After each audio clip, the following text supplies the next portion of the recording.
તાપીના પૂર પ્રભાવિત ગામોની મુલાકાત લઈ એમએલએ દ્વારા નિરીક્ષણ કરવામાં આવ્યું।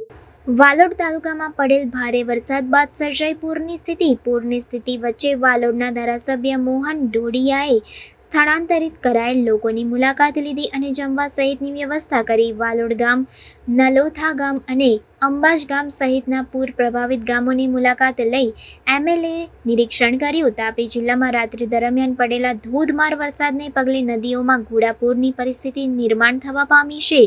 જિલ્લામાંથી પસાર થતી મીંડોળા નદીમાં ભરપૂર પાણીની આવકને લઈને નદી કિનારે ગામોમાં પાણી ઘૂસ્યા હતા। વ્યારા તાલુકાના છીંડિયા ગામ 8 થી 10 ઘરોમાં પાણી ફરી વળતા વ્યારા ફાયર બ્રિગેડ તેમજ એસડીઆરએફની ટીમ ઘટના સ્થળે પહોંચી હતી। હાલ ફાયર બ્રિગેડ દ્વારા ફસાયેલા તમામ લોકોનું રેસ્ક્યુ કરીને બહાર કાઢવાની કામગીરી ચાલી રહી છે।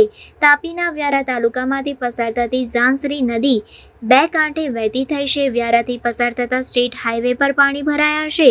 વ્યારા તાલુકાના ટીચકિયા ગામે સ્ટેટ હાઈવે પર આવેલા પુલ પરથી પાણી પસાર થતાં સમસ્યા વધી છે। વાહન ચાલકોની સમસ્યામાં પણ વધારો થયો છે।